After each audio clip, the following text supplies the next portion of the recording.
Hey guys, and welcome back. My name is Ryan Selvy, and I'm here to host the fourth day of the aescripts summer sales. We have had 3 other really great streams earlier in the week, and we've been going over all the different plugins that you can get during the Cyber Week sale. aescripts has their Cyber Week sale, which means you can get up to 25%, and by up to, I mean that's what you get. It's 25% off site-wide with a few exceptions. Use the code CYBER when you check out to make sure you get that 25% off. I'm going to go ahead and play the promo for you, and then we will be able to kind of kick things off. Or maybe I don't even have the promo. I do have this, though. Huge savings. Well, it's really exciting. We have Lloyd back today. Lloyd is the creator and founder of aescripts. He is here to help us out and talk through all things plugins. So please help me out and welcome in Lloyd. Hey, Lloyd, welcome back. How's it going? Going great. I got a Santa Claus shirt on. Starting to, yeah, it is December now officially. So it's starting. It's happening. Yeah. A big hello to Brandon and Maper in the chat. Welcome back, you guys. It's good to have you. And hello to everybody over on Behance. If you are watching on YouTube or Behance, we are so happy to have you guys here. And we got a lot of really cool stuff to go over today. Today on the show, we have Breton, Braindot, Ilumydesign, and Steve Lewis all queued up for you guys. and we're really excited to go through them. But before we do that, we do want to go through a few other plugins that are on sale. Everything on the site is on sale with 25% off, with a few exceptions. But here are a few of my favorites. One that I really want to highlight is Deep Glow, and that is from Plugin Everything. And I use this plugin all the time, like so much so that Annika normally calls me out. She's like, "You're using Deep Glow again?" But it's wonderful. Deep Glow is a GPU accelerated plugin that gives you the most beautiful results with minimal effort. Compare it to AE's default glow and there's no competition. Features include a variable aspect ratio, gamma correction so your results are always correct regardless of color space, chromatic aberration for adding extra color, and intuitive compositing controls to assist in achieving the perfect glow. It's GPU accelerated for maximum speed and features handy downsampling and quality controls which can also be leveraged to achieve stylized results. Also great for compositing CG renders. Deep Glow works at all bit depths, CS6 and up on Windows and Mac. Available now at aescripts.com.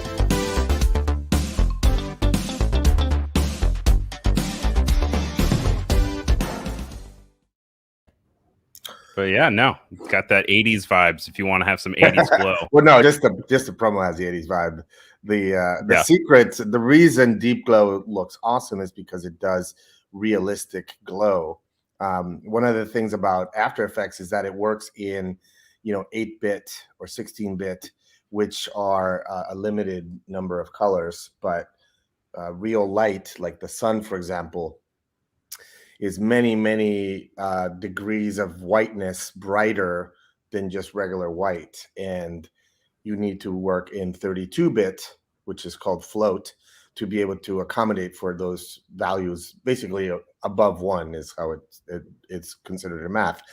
The other ones are just 0 to 1. And so what's cool about Deep Glow is it does all of that really complicated math and compositing for you. You just slap it on and you essentially get a 32-bit realistic, with realistic light fall off glow on anything. And that's what makes it awesome and different than your average just normal glow that you would do yourself or put on. Yeah, and Brandon's calling out that normally, and to get even somewhat similar effect, it says Deep Glow keeps you from having to duplicate the AE glow effect 50 times. And even that's not a real glow, because all that you're getting when you're duplicating that normal glow is you're getting an add. So yeah, you're getting more white by adding, but you're not getting the same fall off. So it's not even that. There's really no comparison. And it's cool because in the demo video, they also even show side by side of like, this is what you get on just regular glow, and this is what you get with Deep Glow. And I can attest to the fact that, yeah, no, it makes a huge difference. I worked over the summer on a Illumination Night campaign, and it was for this glowing art series, and I used it for all of the promos, and it was wonderful. Speaking of things that I've used recently, I also wanted to highlight Body Movin', which is name your own price, but since you're over on the site, want to load up your cart, Body Movin' is really great for exporting as Lottie files. So that way you can import them straight into your websites. I recently used it on a campaign with Annika's in the Vans chat. Just, oh my God, Deep Glow is Ryan's favorite plugin. So yeah, I told you she calls me out on it. No shame in that game. No wrong in it. But yeah, here's the promo for Body Movin'. It's really wonderful. I know a lot of different artists that use it. Like I said, it's name your own price. But while you're over on the site, it helps to load up your shopping cart.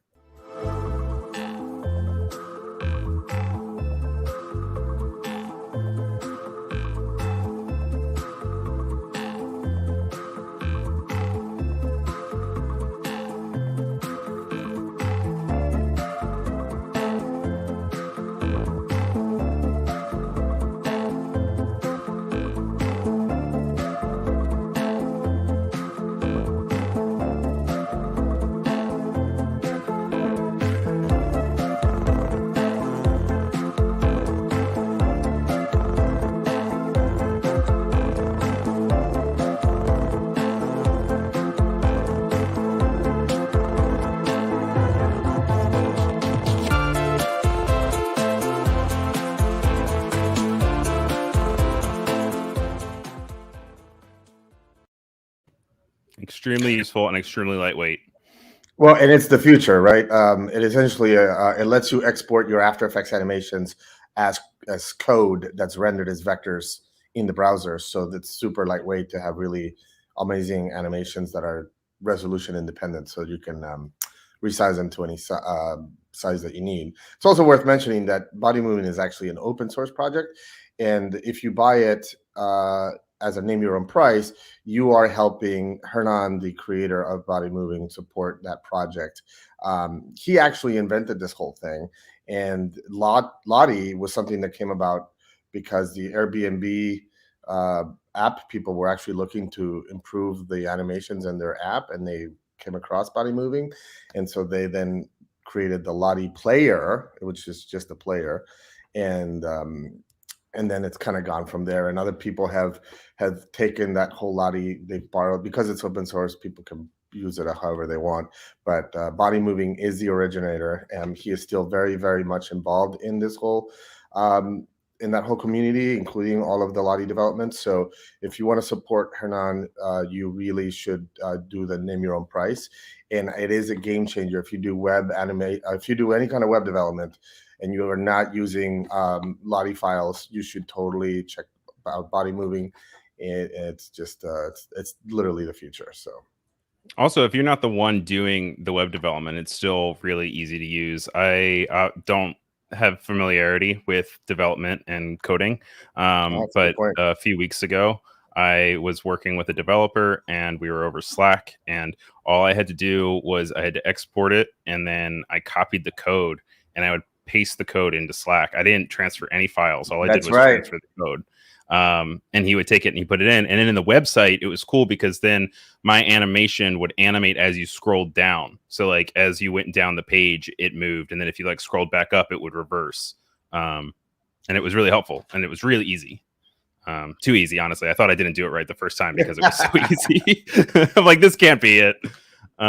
Phil says I use Body Movement for HTML5 banners all the time. Yes, we're definitely in a renaissance of HTML and what is built into the site and what is like outsourcing to other things. And HTML5 is really cool because it's letting us animators really add some cool stuff to websites, which wasn't heard of 10 years ago. So without Flash or something else. While it's worth noting that the cyber discount will actually apply to name your own price tools, that's more like a donation. So you should just enter whatever price that you wanna donate towards the project. Yeah, absolutely. And so I have one more that I want to highlight right before we bring in Breton. And it is called Kbar. We talked a little bit about it yesterday. It's a very popular plugin. It is basically your little toolbar, and there's a lot of other plugins like PenPal that we looked at yesterday that have integration to it so that you can then help customize it and you can make it your own. So check it out.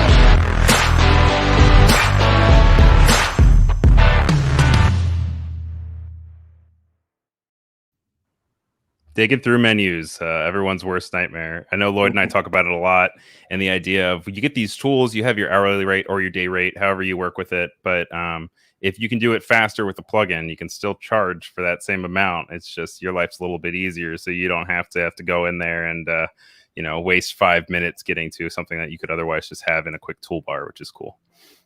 And it's a super customizable toolbar, so you can use it to just launch other scripts.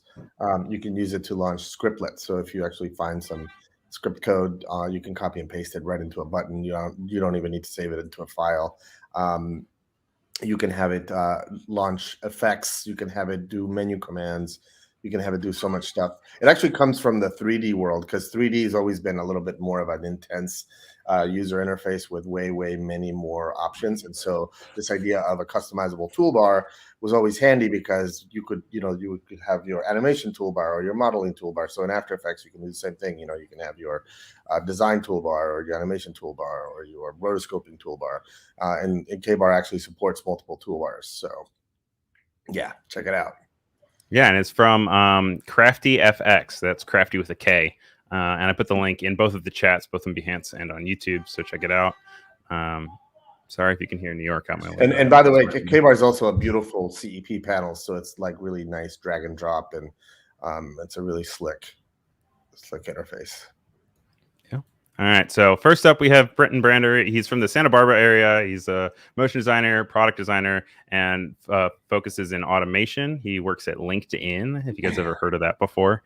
And he was actually on the show over the summer, too. And he creates some really great stuff. He's really passionate about what he's making. And I'm excited to show you guys what he's all about. And just to introduce him, let's play his reel.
All right, and so it's my pleasure to bring on Breton. How's it going? Hey, how's it going, guys? It's going great. Thank you for taking time to come on the show. I know that you were on earlier, and we had a really great time, so hopefully we can replicate that. Definitely. No pressure. No pressure, but you already set the bar kind of high. You have to reach that point again. Yeah, your guys' stream made it on my listings for some of my scripts. Oh, did it really? Yeah, I posted the link to it. Oh, nice. Nailing it. Thank you so much. But yeah, you want to just introduce yourself a little bit and how you got into the programming world, and then we can start talking about Keyfast. Yeah. Well, my name is Breton Brander. Yeah, I live in like Santa Barbara area right now. Let's see. I do motion graphics and automation work, a lot of it for tech companies. And I got into automation largely because I saw like a problem that I wanted to solve in After Effects, and also just because at the time I was really interested in creating tools that I could donate profits to like nonprofits that I like, and to make that process a little bit less painful, because I know it's always hard to give up your money, or at least it is for me. I decided that if I make tools to sell and then I give away that money, then it doesn't feel as painful. So yeah, the first product I created was Keyfast, and that was largely motivated so that I could donate it. All right, well, let's check it out.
We have a question in the chat for you, actually. Brandon says, which nonprofit do you support? Ooh, a lot of them. I was liking Kiva.org, I think is their website at first. They do microloans, so your money gets relent over and over and over to multiple people, which is really cool. And then during some of the like refugee crises, a lot of the money went to that. And then when COVID first started, to like food for kids who weren't able to go to school anymore. So kind of a lot of different things, but I try to target like essential needs like food, housing, things like that. That's fantastic. And so the profits to it are still benefiting different nonprofits, right? Yeah, the first 1,000 sales, like that was 100% of that was donated. And now I don't donate 100%, but I do donate a percentage of that. Oh, that's fantastic, though. I mean, especially in the season of giving and, you know, December, what have you, it's really good to see. Normally it's $35, but with the 25% off sale, make sure you guys use the code cyber when you're checking out. You can get it for $8 cheaper, or almost $9 cheaper, honestly. And it'll speed up your process and your workflow. I'm assuming that part of it was made just so that you could speed up your own projects. And I really liked seeing like how the scaling and things that you kind of do that are just mind numbing and you just do over and over and over again can really be sped up with Keyfast, which is really nice.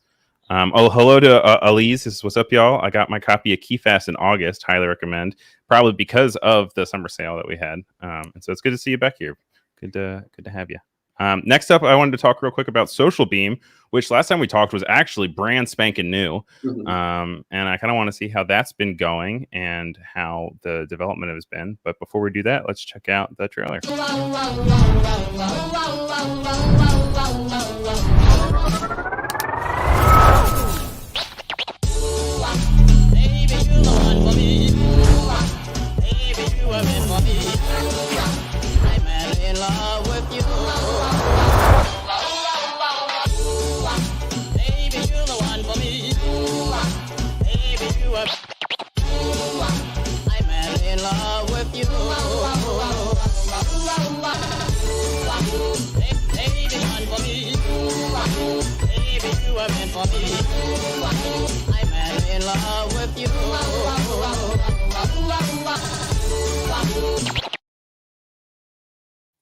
We've talked about it before, but I always love the music in all of your demo reels. They're all very swingy and make me want to dance. I know that you have your screen shared. What did you want to do a demo for today? Yeah, so I figured on the last time I was on here, I did a demo of like Keyfast, and now I was interested in doing like a more in-depth, like power user features of Keyfast. Is it a good time great. to do that? Yeah, absolutely. Awesome. Okay, so I'm hoping you'll be able to see this. Cool, you can. So on Keyfast, you have all your basic, like you have slides where it just like slides into place. You have like scale up animations. You sort of saw it in that demo that we just looked at. But if you hover over these buttons, you'll also notice that there's some like hotkey functions as well. And so I'm going to go over some of those useful ones that maybe you don't know about even if you have Keyfast. So starting with trim paths. So if you click the button, it just does a trim path for you. You can do a trim path on and a trim path off. But if you want to change the direction of your path, in this case from left to right, you want it to go the opposite way. You can actually just hover over it, and if you hold Command, then it'll switch the direction of your path. Oh, so, that's cool. Yeah. And so that's just by holding Command and clicking on it. I really like how on there you have the helpful tool tips with also the little modifiers when you hover over the tool as well. Definitely. Yeah, so just holding Command switches the direction of the path. The next one is the slide button, which has a lot of little handy features. So by default, it slides by a few hundred pixels. You can like change the amount in your settings if you want to be more or less. But one that I use a lot is a lot of the time I just want to slide fully off of screen. So if you hold Shift, it'll just bump it totally off of screen instead of sliding just a few pixels. And then another feature of this slide button is it has two functions that are hotkeys. The shift I always have as a amplifier. So whatever it's doing, if you hold shift, it'll do more of it. But the command is sort of the additional features. So by default, Keyfast will want to slide things onto screen like this. But if you hold command, then it will slide them off instead. So it's really intuitive once you start using it. Usually it does what you want it to do. So for example, right now by default, it slides on. If I click it again a second time, it'll slide off, which is usually what you want. But every once in a while, you'll just want to slide straight off. So question from Reverb Mike in the chat real quick. He says, how do you keep the Keyfast panel skinny? It keeps getting fatter and squeezes over other panels. So I have to rearrange my panels every time I use AE. Oh, interesting. I don't know. I just grab this corner right here and shrink it down. Yeah, so it usually plops down pretty big, and then I shrink it down like that. I do appreciate the vertical use of it. I think that it lands well. I know you can also skinny it up to also make it horizontal as well, but it's helpful to have that kind of, it's just like a little side tool belt because so many are trying to take up other spaces. It fits snugly where it needs to be, which is nice. Definitely. Yeah, thank you. Yeah. Let's see. Another useful feature is if you hold down the option button when you click on any of these, you can quickly change out your settings. So right now I did it on the slide button, and I could change my slide amount to be a bigger amount if I wanted to, just right here. So it's super fast to just switch it around. You can do the same thing with the easing buttons, ease in, ease out. Cool, so let's see here, moving on. So we have a clone keyframes button in Keyfast, and the clone keys does what it sounds like, it clones them, but sometimes you'll just want to align all keyframes. So if you hold the command key or control on Windows, it'll just line everything up. So that's the clone button. Staggering, so sometimes, like in this case, I decided to stagger these 3 layers using the stagger button here. So I just went boop, boop, boop. But sometimes I'll then place keyframes afterward. Like, let's say I'll scale all these off of screen. But now my keyframes are all aligned. So what do? I can like realign my layers, but now we have a whole issue here. So the stagger layers button also has a stagger keyframes feature. So if I hold command, it'll bump over the keyframes I selected. If I hold shift, shift will just amplify whatever you're doing. So it'll do it twice as much. And that's all for the highlighted keyframes only, right? Exactly, yeah. That's great. And then you can change in your settings, you can change the stagger amount. I just have 1 frame. But you can also just hold option and then change it to a bigger stagger amount right here. And do you often find yourself changing your settings a lot, or do you mostly set it and forget it when you're working in Keyfast? Yeah, I mostly set it and forget it. It's all a lot of preference when it just comes down to kind of how you work and making it to the worst of to the best of your workflow. Yeah, definitely. Yeah, it's pretty rare at this point that I go into the settings. Everything's pretty dialed in for me. But I don't know, if you're like a really like precise animator, maybe you want to customize your easing values every time, which luckily is pretty easy to do that. I actually loved your approach to the design, which is like, you know, programmers usually tend to want to leave all the options available, but what you've done is you've made the options available, but you prioritize the UI UX so that, you know, like you said, you set them how you like them, and then it's just clicking the button, and that's what makes you really efficient. So it also is befitting of its name. Yeah. Yeah, thank you. Fast. All right, so we do need to move on real quick, but I do want to touch on hover real quick. So I just want to play hover, and you guys can pick it up. Hover on hover, just a quick hover. So here you guys go. You're doing it wrong.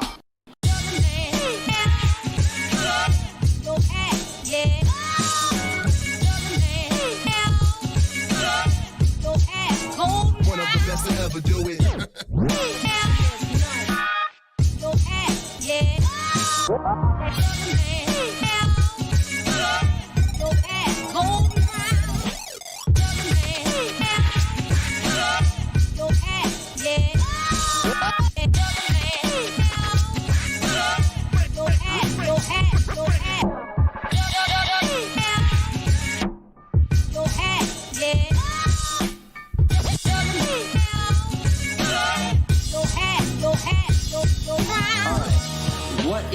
freedom. Waking up in the morning and going to sleep at night, and in between doing exactly what I want to do. That's Very sounded like your inspirational. voice. No, it's not. But last stream, Ryan did theorize that maybe I was DJ Quads because I used. Yeah. I remember that. Hayden had just actually mentioned real useful for repetitive motion jobs, and that was in reference to Keyfast. But I think that a going theme for a lot of your developments are all things that would be boring that you kind of just want to get to the fun stuff and get it out of the way. I think hover is a beautiful example of that because no one wants to sit there and have to change all the cursors and whatever. So it's really cool that it has automation where you move it and automatically does the work for you, which is really nice. Yeah, thank you. Yeah, definitely. One of the things of hover is it also saves you a lot of time when you're revising, because normally, if you make something even a second longer, then you're having to move the mouse, change the hover states, move the click layers, move the, everything. And so hover makes that whole process a lot easier once you're doing a revision. I think sometimes when I'm working on a project that includes a mouse, I just sort of would suck it up and go the first round through, and it's not that bad until the client comes back and wants a little bit of retiming.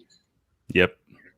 And so that really just rips the Band-Aid off and makes it so you can do more revisions and you don't have to freak out every single time to then address make an entire edit. They're like, it's a 5-second edit. And you're like, yes, it's a 5-second edit. But when you edit this thing, it edits absolutely everything else. Yes. So it helps solve that issue. But thank you again for coming on the show again. Make sure you guys check out Breton's whole page. He also has another one called Rasterfast that we were not able to get to. Next up, we have Braindot. But I want to say thank you for coming on, and we look forward to probably talking to you again during the next sale. That sounds great. Yeah, thank you guys, and thanks for everyone watching. Thanks, Breton. Take it easy. So, like I said, up next we have Brain.design. But before we get to that, I wanted to touch on one other one that we don't have a guest for. And it is in the spirit of not wanting to do really boring things and things that are frustrating. And so this one is called Move Anchor Point. And I assume that you probably know exactly what it does. But it's one of those small features that, when I first started learning After Effects, I was so frustrated because I couldn't really wrap my mind around why the anchor point would be rendered where it is. And there's some cool tricks that you can do. You can go into your preferences and make it so it's always in the center of a shape. But sometimes you animate things and then you need to move the anchor point and you don't want to have to go all the way back. And this is a really helpful tool for that.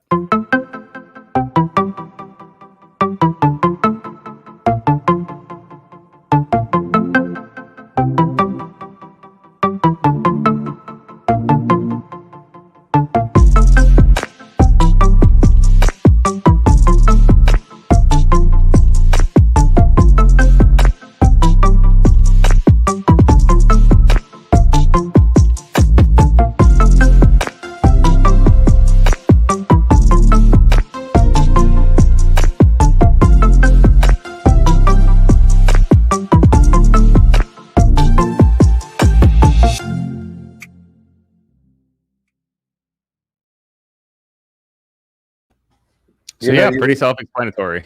You would think that the anchor point's a pretty boring part of your After Effects animating, but believe it or not, we have more anchor point tools. We try to avoid having overlapping tools, but in the anchor point world, there's so much you can do, and there's so much workflow preference that we actually have several tools, and each tool kind of specializes in being good at certain parts of working with the anchor points. So yeah.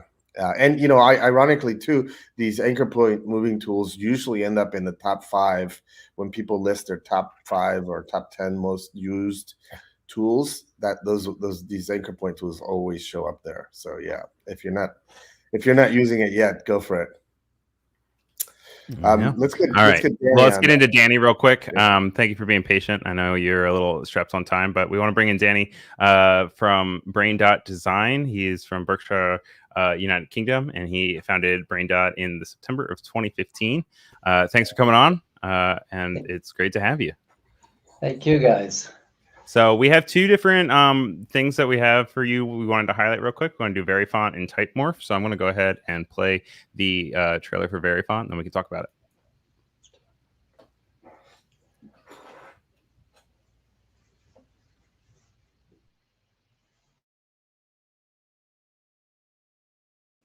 And I don't know why the audio is not playing. So I can do some like ASMR if you guys want me to do some ASMR. Click, click. Click, click. But I guess since we were actually happening, Danny, do you want to start talking about it just while it plays? Yeah, well, just introduce since you just show one of my favorite workflow tools. I think it's just worth saying that my tools are actually more effect oriented. Like I basically designed these tools to achieve a specific effect. That it does speed up a lot the workflow, but it doesn't necessarily apply to all the workflows. Very specific. Absolutely. So, yeah, and it's also cool. It goes along with, I know that like responsive type is something that Illustrator is also starting to embrace a little bit more because of its trendiness. And it's really nice to have something that makes something that is trendy and more accessible. So then you can do it the best possible way. And so I think it's really nice to just be able to have that native support from the plugin inside of After Effects. Yeah, he brought that to After Effects. That's worth noting. So you couldn't do that. Yeah, and I see it all the time now. Whereas previously you'd have to like go into the source text and then just change the weight with a bunch of different tiny keyframes, or you'd have to use like a slider control, and it got real messy real quick. Yeah, it seems like it's it's the future of the type. Having the possibility to work with a variable font. Just to give an introduction to both, touch on both products. They both Type Morph and VariFont achieve the same result, which is transitioning between axes, which can be the weight or the width. The difference is that Type Morph is a simulation of it, and you can apply it to any font. You just give it the starting point. You want to start from a thin and finish to a bold. And Type Morph basically is creates the morph for each type, and then gives you a couple of presets, 3 presets to play with. This is because the foundries are not still coming up with variable fonts. I did this first because there was a real need of this sort of tools. I would say you could do it manually. You can do it manually. It takes forever. It takes ages, and you have to like write scripts. And this is gonna it was a huge it sped up so much my workflow once I had to do this, and I say, I can't be like that. I have to write something. And because I do like typography, it's actually my interest. I started developing the commercial tool. So I came up with Type Morph first, which can apply, as I said, to any font. You can transition from one, even to 2 different fonts. You can try and do it. Sometimes it doesn't look pretty, but it definitely delivers. But it's nice to even have that option, honestly, because there are a lot of that typefaces where you wish that they would have variable weights, but it's maybe like a 3-weighted typeface, and you don't really see them updating it in any future plans. And so it's nice to be able to be like, all right, fine, if you're not going to do it, I'm going to do it. Yeah, I mean, having come up with the Type Morph and having had good feedback, then I started to look at why After Effects is not is not offering a native support for variable fonts, which were coming along a few years ago, but they were still pretty rare. After Effects actually, I had quick feedback. They couldn't share the roadmap, but they said there is a lot of requests, you know, but they let me understand that I could go ahead. There wasn't any plan for them to integrate to offer the variable font as an option. But you did it, and you made it happen. So the whole world of motion graphics, thank you for it. I want to go ahead and I want to play the thing for Type Morph real quick, and then we can check it out. Hopefully this one has music. We will see.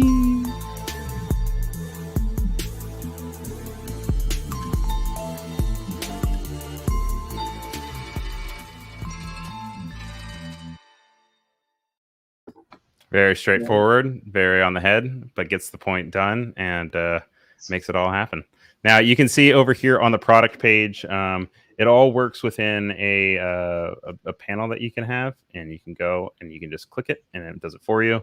And I'm assuming that you can then go and you can keyframe it individually, right? Yeah, we can keyframe it. I've also brought the key because basically the algorithm creates a stack of subcomps.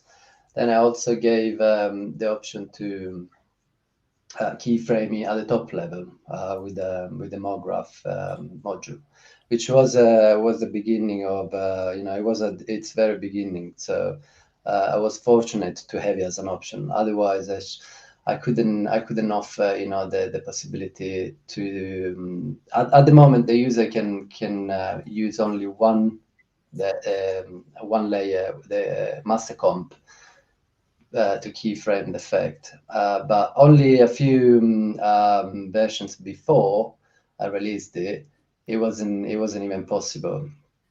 So that's nice as well. So it's all keyframeable. It's all, you can animate and keyframe it. You can move it. It's quite dynamic. And what you're showing now is a pretty cool feature, I think, because sometimes the algorithm gets stuck or can deliver, and I offer the built-in support tool that actually is very quick. So if you happen to have a character that doesn't morph properly, you just have to export it. Send me the zip file. I will fix it within like 15 minutes normally, and send it back. When I send you another zip which you have to import, and that's it. Once imported, you have it fixed, and it's a way for me to extend the support, because I noticed that in doing testing there was 5 to 10% of morphs that had a little glitch, and most of the time users don't even realize it. But I was I'm a perfectionist, and I was into offering this option. I mean, you're a type guy. Type guys are always perfectionists. That's all part of the profession. By the way, Ali's over on YouTube said a really dumb joke. He said very cool, but he spelled very like variable. And so I just want to call it out and say that's great, but it's also dumb. So I also wanted to say that there's a really cool artist on Instagram called Kicken. I'll put the link in the chats. That does he uses VariFont and puts out really dope animated posters, basically. So he does posters that look really cool, and then he morphs it into another sort of arrangement and usually changes the font using a variable font. And it's I see a lot of those now, which is really cool. It's definitely like an industry like renaissance of type in motion. Before you could move it around. Right, Say again, Lloyd. Sorry. It's the next frontier of type design, really, because I hope so. I mean, it does give you a lot more options, and I'd be happy to see more foundries delivering this option, because at the moment it still feel pretty niche. And I must say, you would be surprised to know how many of After Effects users, my customers, come and say, basically they don't know what's a variable font, and they go like, how can I make it variable? It's I think even there is a layer of miseducation in terms of what's a variable font, and is it something that is given by the designer, or it's something that the software itself offers as a built-in like a feature. Most of the time they buy they don't have a variable font, and you have to just give them the overview. Yeah, I was gonna say that's where type morph comes in. In the chat, they're asking if body moving is compatible with it. I guess it would be compatible with type morph, right? Yeah, it would. It hasn't been tested thoroughly, so at the moment I'm not supporting it, but this is the plan in the next months. Sweet. Fantastic. Yeah, because it is something that I'm also starting to see in very artsy websites, but it is something that is starting to show up on the internet as well. And yeah, to your guys' point, I think it's just going to become more and more commonplace, and having tools like this make it a lot easier. So thank you for doing that. Thank you for being on the show. We appreciate you. And we appreciate the products you have. My pleasure. I just want a quick shout out to my partner in crime. It's the developer that is behind one of the two. It's VariFont, and it's a great, the best developer you can possibly have with you, and it's Toby. Thank you, Toby. Yes. Thank you, Toby. And then where can we find you or Toby on your socials? Do you update a lot on to Twitter or Instagram or anything? Yeah, Instagram is we have Braindot, we have page for VariFont and type morph. Oh, awesome. So make sure you guys go ahead and follow all of it is Brain.design on Instagram, right? Yes. Or is it just Braindot? Cool. All right. Well, I'll post that in the chat. And thank you again for coming on. We really appreciate it. And we hope to talk to you again soon. Thanks very much. Have a great night. Bye. All right. So next up, we have Oliver from Ilumydesign, and he's from Bavaria, Germany. And he's got Pattoon 2.0, which we're going to be talking about. And it's a pleasure to bring him on. So here he is. Hey, Oliver, how's it going? Hi, Ryan. I'm fine. Greetings from Germany. Hi, Lloyd. Hi, and how are you? From my side to my developer Toby, also the best wishes. Oh, really? Oh, yeah, I didn't even realize we backed it up back to back. Toby works with a lot of parts of our aescripts. He's the man. Oh, that's fantastic. Well, that's a cool transition. And if you guys like the development of VariFont and type morph, then you're gonna like Pattoon as well. I'm gonna go ahead and play it, and then we can talk a little bit about it.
All right, you guys know I'm a big fan of destroying videos and glitching out when I can. We had Datamosh on earlier in the week, and in some cases, this reminds me a lot of Datamosh, and otherwise, it really feels like it separates it and doesn't require as much. I really like being able to take texture and having that seep through into different videos, which is really cool. And obviously, it's much more powerful than just that, but that's something that really sticks out to me. So what kind of made you inspired to create this, and what do you use it for? Yeah, it was the original thing why I like to have Pattoon was I come from the 3D world, and normally on each geometry you can simply apply textures, and in After Effects you don't have the option to apply textures, so you always have to import textures into your project. You got a lot of textures for backgrounds, whatever, in your project, and so I'd like to have a tool where I can apply textures. So that was the basic idea of creating Pattoon. And then we come over to see what is possible if you have textures. And if you are from the 3D world, you know bump maps, you know displacement maps, and you know how powerful black and white images could be. And that was the point on version 1.5, where we tried to put this displacement function and this glitch function into black and white images, where you can swap them in your project. You can try different styles without having import all these textures again. So you can build up your own texture library and have it always inside of After Effects. And one cool feature is you can use the Adobe Capture app and take photos from your environment and have them directly synchronized into After Effects. You don't have to import them. They're in your media cloud library, and you have access to that.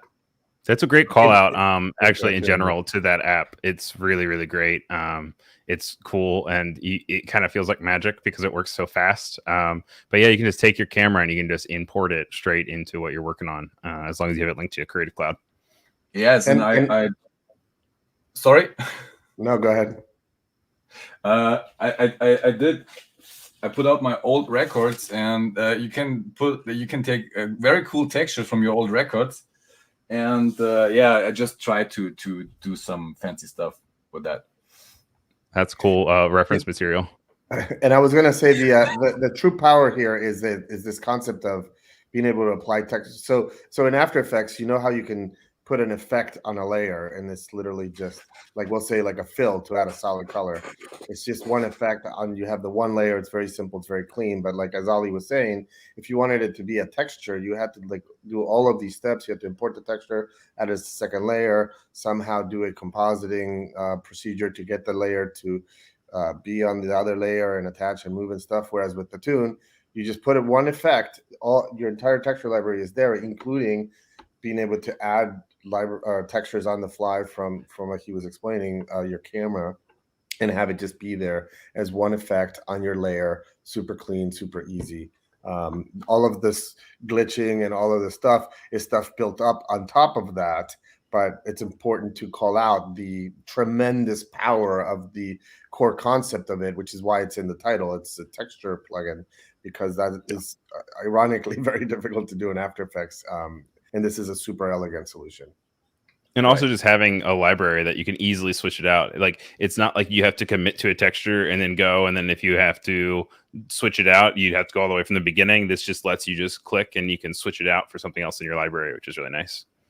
Right. You have instant access to all of your bitmaps you imported once, and you have it always there. So that's a huge time saver for me.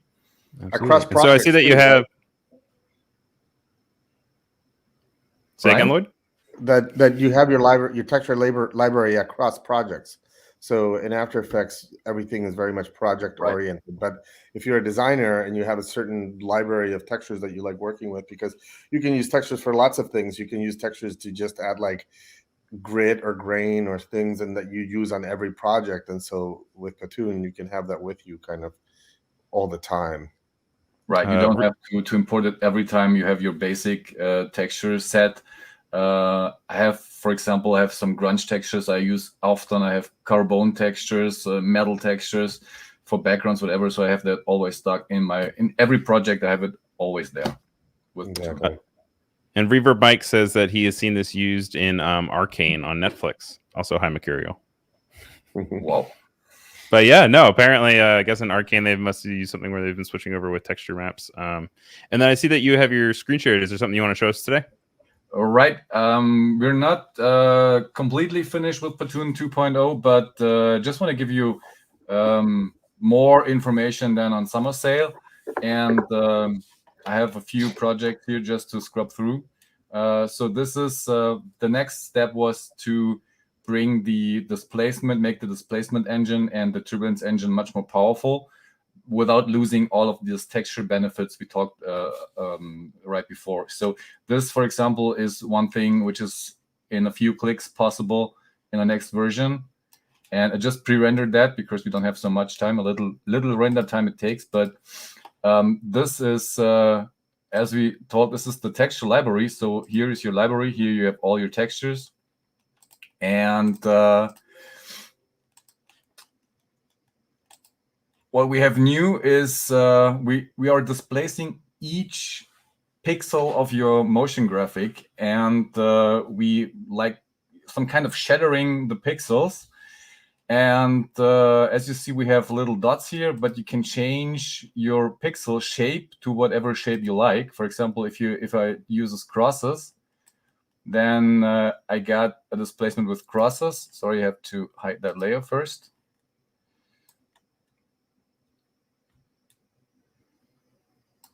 Or I go over to whatever, clouds. And I can do this kind of thing. We just use that here. If you have a river, for example, and you'd like to have some fog on the ground, this is the picture without Pattoon, and this is within. And you see a little movement here of the fog. And or do some smoky dust things. So this is, for example, Pattoon. If I don't use the box blur. So this is how it looks like. We have as particles, we have this clouds. But if you, for example, just simply change the turbulence modifier, which is driving this, to, let's say, here another frequency, you will see you have immediately a new formation of dust. Let me put on this box blur so you can see that it behaves another way. Or you simply swap or change the texture that drives the displacement, for example, to this, and you get a complete new result, which is still moving. So you can do very fancy stuff there. This is one thing. You simply can dissolve this bottle, for example. It's a PNG. Wow. And I simply drive Pattoon from bottom to top, and you get this organic displacement. This is driven by a turbulence layer inside of Pattoon. And I want everyone to just look at the text on the label as he kind of pulls that apart, because it's not only just taking the map and just making things invisible and visible, but it's also actually warping what's underneath of it. So you can see that it naturally looks like it's actually dissolving, which is really neat. Yeah, it dissolves each single pixel. If you zoom in, you can see it moves every single pixel and morphs it according to the turbulence layer. And in the new version of Pattoon, here we go. This is the Pattoon stack. We have another option to show the final renderer or the turbulence layer. Now you will see the turbulence layer that drives this. And if I change the turbulence layer, I also change the way it drives. But so I can figure out what is driving or how is the turbulence looking. And back to final render. Spoken like a true guy that came from 3D is that you're like pulling it. You're like, oh, you want to actually see what's underneath the hood? Yeah, you can also do that as well. Yeah, it's easy to tweak things. If you like a special style, then you can tweak that, and you don't have to think about it. You can just see it and work on the fly on that. One thing I did was we're from Bavaria, so it's because of beer. You know, we did this LED simulation in the background. Just let me play that. And while you're doing that, also, we had a question from Brandon in the chat that says, compatibility says 2020, but I assume it's good for 22, or are you releasing 2.0 for 22? As you see, it's I'm running on 22. In our studio, we're working on 21 with this, but I have to test it on the latest version. As you see, we got this little, what do you call that? This little icon here. That means it's not multiprocessor available for now, but we're working on that. But it's running fine, so it's there's no problem. It works on 22, on 21, and on 20 also. So we tested on all of these versions. It's always fast. We completely redesigned the render engine. Toby did that. He completely redesigned the render engine to make it even faster than version 1.5. Toby. Yeah, he's brilliant. And he's from Germany. He's from Bavaria, so close ways, you know. Oh, very cool. And yeah, so this is also one thing. We share our logo into pieces. This is what is possible.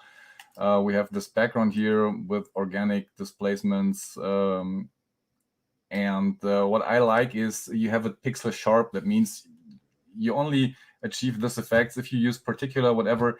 You always have these particles. They're not 100% sharp. This is 100% sharp because you're moving each single pixel, and that makes it so unique, as I think. You see this footage here. You got this around here, this little dots. So this displacement is driven by the black and white image of the woman, and you got this dot holo effect, which is simply apply Pattoon, choose the layer as displacement layer, and here we go. Nothing to tweak. This is one thing we used in a project for a customer. So this is a wizard talking to a guy, and we'd like to have this nebula here going out there. This is Pattoon, and this is under the hood. It looks like this. So we have this. This is the Pattoon layer. And this is how it looks like. So you see all these particles, or not particles, pixels, sorry, all these pixels going on. And if you blur that, you got immediately that foggy look, and that looks quite amazing, as I think. And what else do we have? We have this thing done for a customer. It's simply some tile animation and this LED simulation in the background, also driven by Pattoon. And if you don't like these blocks here, you simply change, for example, the texture to, let's say, this one here, and you got a complete new look of all of these things. And so, yeah, it depends on your creativity, how to use that and what to create with that. So I mean, everything is texture driven, and everything is 100% flexible, and you can do really cool things. And just to showcase you, I don't know if we have much time, but I can showcase. Yeah, we actually have to hop on over to Steve real quick. Okay. But the capabilities alone of Pattoon are pretty endless. I know that Reverb was in here saying about how he could spend weeks playing with all the settings. And also, he just says that he would love to mess around with it, and that Video Copilot's heat distortion kind of does something like this, but this just takes it to the absolute next level. So if you want more flexibility and more control over what is exactly happening with the maps, this is really good to have. And don't forget about that core functionality Yes. of this like texture library in an effect. That's like huge. May 1 second just apply. This is simply a text layer just to showcase the core thing. Lloyd's right. This is the core, the basic thing. It's just a simple text layer. You apply a Pattoon to that. You have immediately the checker map. You have your texture map here. And let's go to, let's say, topical. Apply that map, and it's done. And you can lock that down, the pattern, and the pattern sticks to the layer. I mean, this is from my 3D workflow. I just apply a texture to whatever, and it stuck there, and we're done. So this is the core thing, of course. Absolutely. Like I said, it's very evident that you come from a 3D background, and so many of these things translate so well into this motion in After Effects. And so it's really good to be able to make that leap. And we really appreciate it. So thank you for coming on the show. Thank you. And one last thing that will be available early 2020, so early next year. Lloyd, we have the final version, and before we go to public beta, I talked to Toby, and we will do a public beta. Ah, awesome. Heck yeah, that's awesome. To check everything. All right. Well, thank you very much. And we will talk to you soon. Looking forward to seeing when it comes out, and best of luck wrapping it up for the end of the year and getting ready for the new launch. Ryan, Lloyd, thank you very much. Thank you. All right. We'll talk to you soon. Stay healthy. Bye. Bye. Bye. A big hello to a bunch of people that came in while we were doing some demos. So hello to Umacorn and Steve and Bliss and CRT Studios. It's good to see you guys all again. We do have one more guest on today, which I'm really excited to bring in. He's a motion designer and creative coding enthusiast from Cape Town, South Africa. Although I think right before this, I think he was telling me that he just moved, so I don't know if he's still there or not. But I have Steve Lewis's reel, and I'm excited to go and pop it up so you guys can check out. And then we're going to look into both modec.io and Universal Audio. Universal Audio is one that I did not know about until I was prepping for this stream, and it's in my shopping cart. So I am really excited to show you guys and also to ask him questions because I have a lot of questions that I want to ask him as well. So here's his reel. Name, number.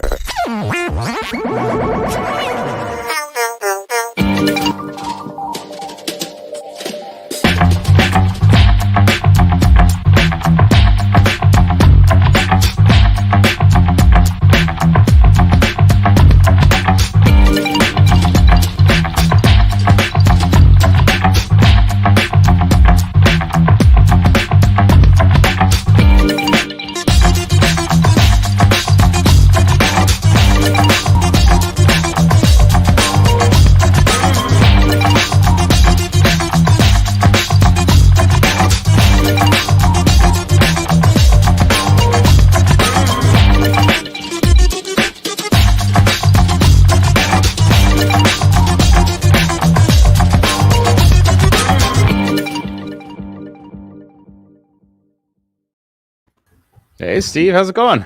How's it, guys? How's it going?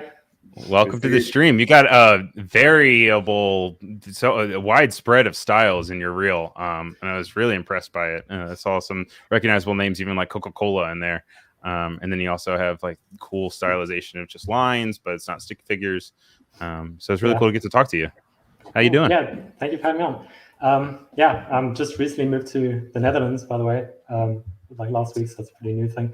A little bit of like an impromptu setup, so hopefully audio and everything's okay. Yeah, no, I'm sure everyone's judging you on your background. That's what they'll all remember after all these cool little animation stuff. But yeah, so you've been doing motion design for quite some time now. You developed both Modec and Universal Audio. I'm going to go ahead and queue up the trailer for Modec, and then we can talk about that in just a second.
All right, so I got to know, did you do all the development for this yourself? Yeah, Wow, so, that is impressive. That is not a small task. Yeah, so it's quite an ambitious project. It involves like a desktop app, a web app, and the kind of backend server and everything. So I've been learning a lot of like kind of the whole full stack stuff. It sort of actually comes from I do a lot of work with agencies, kind of helping them like make pipelines and kind of automate stuff and make cool tools that they can use internally. And this kind of idea came from that world, and it's like it was something that was always kind of floating around. And then I think I was like, I'm always kind of experimenting stuff. And I think I saw like some kind of forum post somewhere where someone mentioned how like with Mogul files, you can like unpack them. You can actually, that are kind of open source. And like when I saw that, I was like, that is exactly what I needed to like make this happen. Because the whole idea is it's like very easy to use. I've seen other kind of things where you kind of have all kinds of like naming conventions and layers and to kind of make that template like customizable online. But with Mogul, it's literally just export a Mogul, put into a into like a sync folder.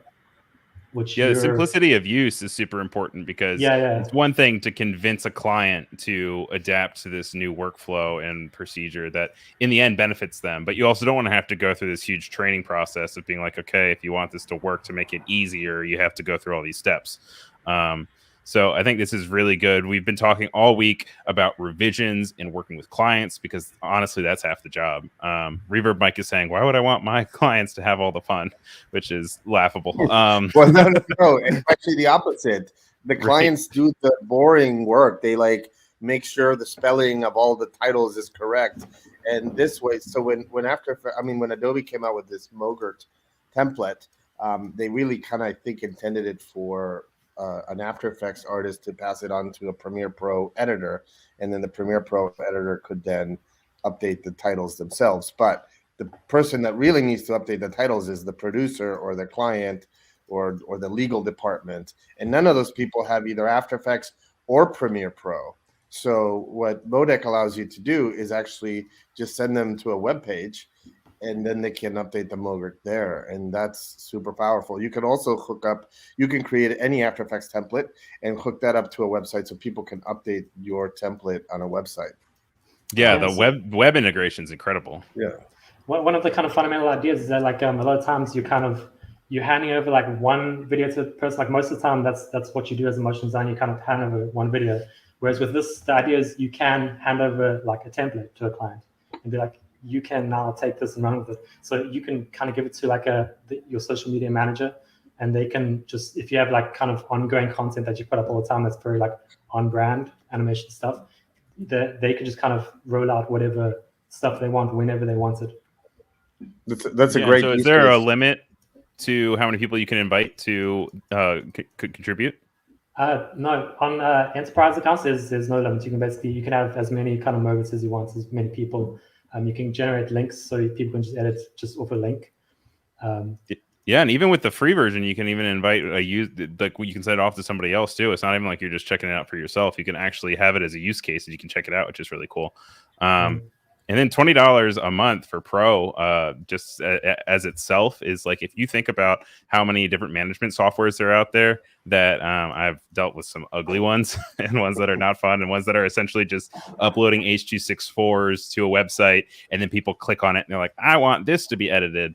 And they're like $70 a month. The fact that these are actually ones that then can be brought into Excel sheets and that can then be natively just swept into After Effects is I mean, it's a game changer. I mean, in a way, this lets you create your own service, right? So what you were saying, some service charges $80 a month, but this lets you be the service. You are actually the service. So that's really what's awesome about this. Yeah, go ahead. There's a couple of clients that are using it for that, where they're like kind of almost opening up their own website where they can have like people come on there and kind of play around with their templates and maybe render out like some stuff with like watermarks on it, and then when they pay, they can like receive the actual kind of finished work. And I mean, there's a bunch of different uses for it. There's some people, I know there's like a real estate agency type place using it, where you can have like real estate agents who just want to kind of make these video listings using a template. They can literally like do it on their phone, so they can take out their phone, enter in the details about the thing, maybe take a video of the place, like upload that, and immediately in their inbox they get a video, which is all kind of templatized and on brand. That's awesome. I see here that Brandon over on YouTube is saying that the costs can easily be passed off to the clients and the value is through the roof. But I do want to take a moment to ask Lloyd how this works with the cyber sale and how this can be affected with the cyber code. So so this is part of the sale. With recurring subscriptions. So you can buy the subscription in one of two ways. You can buy a recurring subscription, which means that you sign up either monthly or do we have an annual subscription on this, Steve? I believe we do, right? Yeah, I think we do. Yeah, so you sign up for the recurring, so either monthly or annually, and then it just automatically bills you every time. So with the cyber sale, the first installment, we'll say, would be discounted. So in case of an annual sale, you would get a 25% discount off the entire first year. Or you can buy what we call upfront subscriptions, which are not recurring, which means that after the whatever period that you buy is over, then nothing happens. So nothing will be charged. And that you can buy for any length of time that you want, and you can apply the 25% discount to that entire period. So you could buy it for any length that you want, and that's it. So that's how that works. Thank you very much. There's kind of a whole other extra part of this that we haven't spoken about, which is kind of data linking. So you can actually use spreadsheets. Like a client can jump onto the online editor and kind of upload a CSV file, a spreadsheet, and they can basically hit render, and then it renders out like hundreds of videos if they want to. And something that's goes even further than that is API linking. So through the editor, you can link to like any kind of API, and then when you hit render, it will obviously pull the latest data from the API, plug it into your video, and then send you the video. You can the beauty of automation with that is like there's so many things you can do. I mean, you can even schedule renders with it now. So you can have it linked to an API, and you can have it scheduled to like render 12 o'clock every day. So it'll like maybe pull like the latest news down into a video. Then in your inbox you'll receive like a video with the latest news and stuff. And you can chain requests and all that kind of stuff. That just gave me an idea, Steve. I don't know if you can do this, but if not, this is a good feature request to be able to trigger a render based on an API value event. So for example, if you connect to like the value of Bitcoin, and if Bitcoin goes over a certain threshold, it automatically triggers a render so that you can send out a congratulations, now you're a trillionaire video or something. You know what I mean? I do actually have, I've actually got something like that in the kind of roadmap. I've been thinking of doing stuff like that. That would be awesome, yeah. You can also, with using data from like a JSON thing, you can, because with Modic, you can create sequences of Moget files. So with your video, you're basically assembling like a sequence of Mogets after each other, and you can you can deactivate or activate them based on data. So the whole structure of the video can change based on the data that's pulled down from the API. Wow, the reaction area of it's amazing. So this is really good transition. Justin over on YouTube saying, can we see an example of this used live? And I see that you have your screen shared, so maybe you could walk us through a little bit of a demo. Yeah, sure. So this is just on app.modec.io, which is the web accessible version that is mentioned in the demo. You can see that this is my sync folder. You'd have the app running in your tray. I don't think you can see it on this side, but it pretty much runs. You can have it running at all times. It's kind of an interesting thing because it's not necessarily like an extension or a plugin. It's a standalone application that runs in your system tray, and that integrates with After Effects. So even if you're working in After Effects and stuff, it's not going to interrupt you or anything, and it's going to kind of do its thing, like assemble edits and stuff. And you have a sync folder where you basically just put Moget files.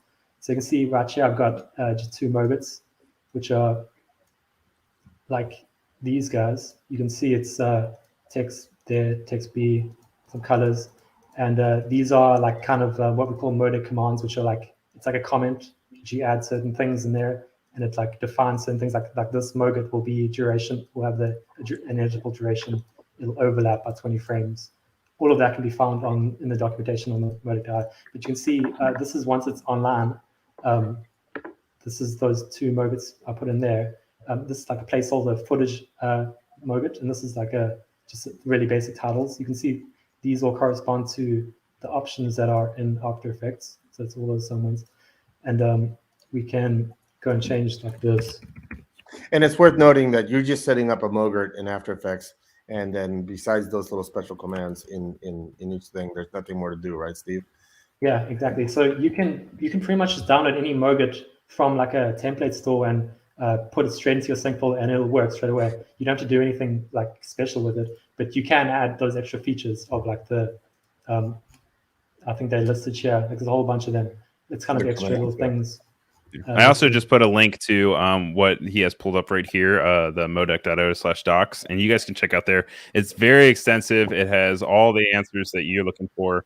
Especially, you can also access it even before you purchase anything, and you can just see the capabilities and how much you can edit and what commands you can put in that are all on your side that the client doesn't have to see. So we were talking about accessibility and the idea of not wanting to confuse your clients. This is all stuff that you would learn, and then for them, they just get this awesome user interface online. Yeah. So here's a quick example of using the API. So I've kind of just got this API that gets a random picture of a cat and there's random cat facts. I was thinking of using the Reddit API because that's just really simple, but I was kind of worried in the stream there'll be something, I don't know, offensive or weird on the front of Reddit. But so I just went with cats.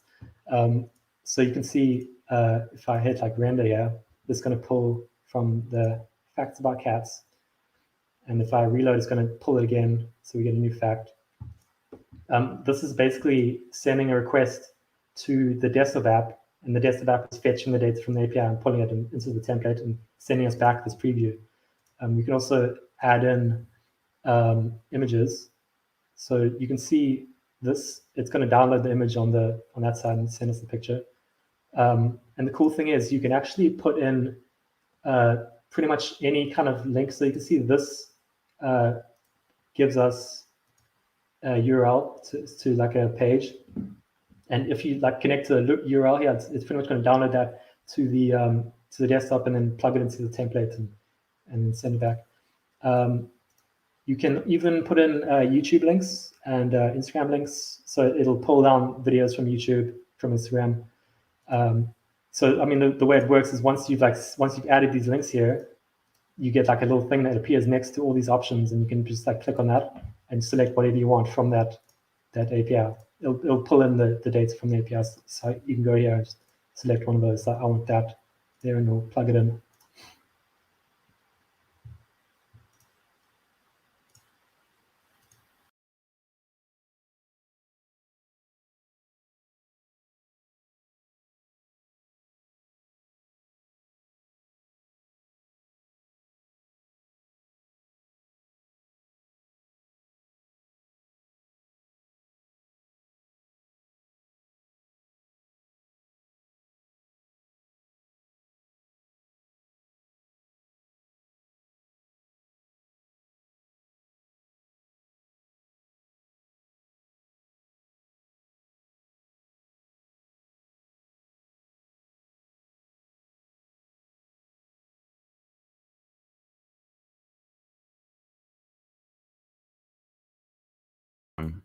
But yeah, there we go.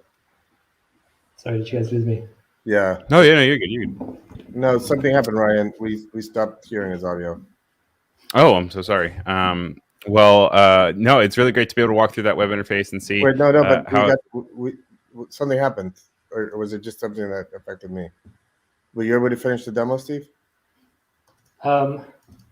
I'm not sure. I think I lost connection halfway through. Yeah. Okay, all right. Well, let's check it out again. Was interrupted. His audio got cut off. Okay. Oh, gotcha. All right. Well, then let's check out that section again with bringing it over to After Effects. Cool. Yeah. So I was just talking about how you can link the API stuff to these options, and I was just saying how you can actually put in like YouTube links and Instagram links, anything like that, and it'll basically pull down the YouTube video from the link that you put and bring it into your template. You can just see, like, if I look at the options here, when you add an API URL, this is like a link to like a JPEG file, and no matter like where that is, it'll basically find that, pull it down, put it into your template, And yeah, I'll send you the preview back here. Yeah, and you can do some pretty cool stuff. You can even like kind of chain these requests. You can like plug in data from another API. Wow. So you can take data from this one, plug it into this one, and so I can like plug in like that into here, and it kind of adds as like a little like kind of template string thing there. So I mean, one example I use is you can have one API call that pulls down like a latest news article, and like another one that uses like AI to summarize the news article. So you can have like a summary of the latest news plugged into your video. You can even do like set up the request bodies, and you can plug in data into that and add headers and all that kind of stuff. So it gets pretty powerful. You can obviously the scheduling and stuff.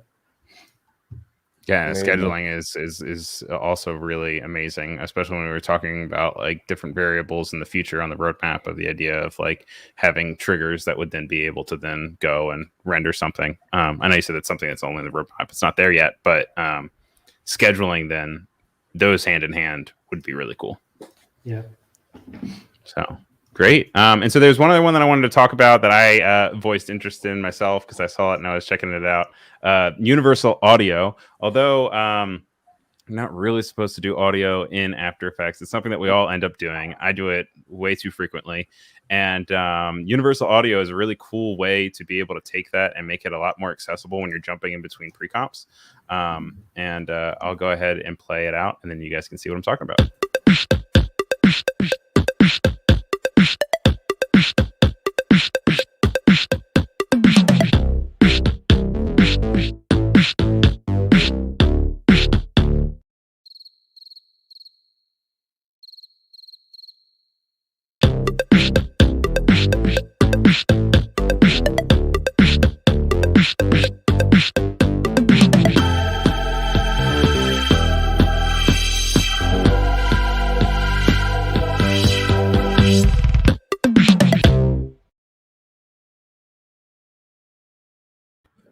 Finally, I've been wanting this feature for longer than I am willing to admit because I didn't put the effort into actually looking for a solution. But especially when I'm doing like sizzle reels for different clients and they have those big explosive things happening all over the place, you go in and you edit it and then you can't really have the beat. Then you put an audio track in there and then it doubles up. So then when you go back on the out, then all of a sudden there's really weird changes in volume. And this is a really nice solution to be able to hop in between pre-comps and actually hear the audio still. Yeah, this was one of those tools that I was using for a really long time before I kind of made it public to the world. And like I was always working on those kind of projects where you kind of have a VO and you have to time it, and you always going like comps, and it's just like becomes a huge mission to try and like figure out what's being set at certain times. So you end up kind of placing markers, and it becomes this whole long thing. And yeah, kind of it works in my philosophy of just like a one-click solution. So it's like one button, and you hit that, and it does what it needs to do. And so, how does it work? Does it actually duplicate the layer source into the panel of layers, and then when you go to render, it just knows to delete it? So it creates a comp, pulls the audio into that comp, and then like kind of like pushes that comp, like kind of branches it out through all the comps that exist in that comp. So it kind of like recursively like spreads it throughout your whole project. And then that exists as just one comp. So when you hit remove, it just kind of takes away that one comp. And so then it knows to jump into all the different compositions that you have and then say, this is something that needs to be taken out, but that it will still keep the main source in the original one, right? Well, by removing that single comp from the project panel, it disappears everywhere it existed. So it's kind of yeah. Oh, cool. So then in that case, you would then duplicate the main source one that you want to leave in for when you render it out on the main comp, the top comp. Yeah, something like that. Well, throughout it kind of, it uses like guide layers, so it doesn't really affect anything. Oh, very cool. So then it really is like weightless in the sense that it won't accidentally double up on things for you. Yeah, it's kind of designed to be like just in the background. Oh, that's fantastic. I'm going to go ahead. I'm going to put that link into both of the chats for you guys. Reverb Mike says, I can see the waveforms in all of the pre-comps, and I can see if they line up or not. And is that within using the tool mic, you mean, or does that mean something that you're just switching out for yourself? So a layer basically appears in all the different comps. So it's like a universal audio layer which has the audio in it. You just like toggle that open, and you can see the audio and you can time to it. Oh, that's fantastic. And guys, it is so cheap. It is only $9.99, and that is before you get any sort of discount. We've been talking about it all over the place, but make sure you use the code CYBER for 25% off. Huge savings. So it's really great. Well, thank you for walking us through Modec. Thank you for walking us through Universal Audio. We're really excited to see what comes next. I know you said you were working on a roadmap for enhancing Modec. There's a lot of different Modec functionality throughout aescripts. So when you guys hop onto Steve's profile, make sure you click around and see what's up. I'm constantly expanding Modec, so I'm taking like feature requests, and I'm kind of like it's like ever growing. Absolutely. Well, cool. Thank you so much. I put your aescripts author page in the link, but where can we find you on Twitter or Instagram or Behance or what have you? Modec has like a Facebook page and Twitter page. I think it's just modec.io. Perfect. Yeah, and that's where you can get a lot of updates. Obviously, it comes also with what I'm about to show everyone, but you can follow that for more updates. Also on the site, if you go to modec.io, you can sign up to the mailing list, and that's kind of where I send a lot of updates and stuff. Oh, brilliant. Well, thank you so much. We look forward to hearing more in the coming months as you continue to work on it. And congratulations. It looks awesome. Good luck on the move. And we hope to talk to you soon. Awesome. Thanks so much for having me. All right. Thank you very much. Thanks, Steve. All right. So that's everybody that we have scheduled for today. We will be back again tomorrow for the last and final day of the Cyber Week sale. We have Streamline, Sihan, and Ahmed Studios coming on to talk about a bunch of different awesome products. We'll also be highlighting a few of people that are not on. Before we say goodbye, I did want to touch really briefly on the aescripts plugin manager, which we like to highlight. And also, I wanted to also highlight the idea. You heard a lot of the developers and creators today talk about listening to feedback and making changes to the programs based off of what people actually need and want from the programs. If you go on over to aescripts.com and you go to the support section, you'll be able to go and go to contact, and you can type in, we'll say MoGraph, and it's not listening to me because I'm weird. That's just if you have problems. So that's just if you have problems. That's not just feedback. Well, okay. So when you enter and the may we help you, what it does is it searches the knowledge base, the FAQs, to see if there's a word trigger. That makes sense. And then if you get no results, then you say, oh, okay, no thanks. I'd like to open a support ticket. And then this is now, here's where you can go and you can pick basically when you select a product there, that's where you would find Modec. Modec. I don't know why I'm saying MoGraph. So there you pick any of those. Yeah, and so now here you can write sweet nothings to Steve, and they will go directly to him. And then you'll be able to get in contact. And so this is a really easy way to both get customer support for if things are popping up, and also if you want to get in contact in any way, this is a really good way to get in touch with all the developers. And then, of course, you also want to touch on the plugins manager. This is a really easy way to download, uninstall, check up on your licenses, especially when you like update Adobe programs. Sometimes they don't make the jump because Adobe changes their way of handling it. So a lot of times I'll go in and I'll click uninstall and reinstall, and then license, you go in and it'll say that I already have it, deactivate it or activate it. You can do more than one at a time too. And then, as Lloyd was pointing out earlier this week, there's also a new section for trials where everything on the site has a trial, and you can go in and they can be separate. Under account. It's under the account menu. So once you add a trial, it shows up there, but there you would go under account, add trial. There you go. Bada bing, bada boom. And that actually even has the ones that'll pop up, and you can search for it as you wish.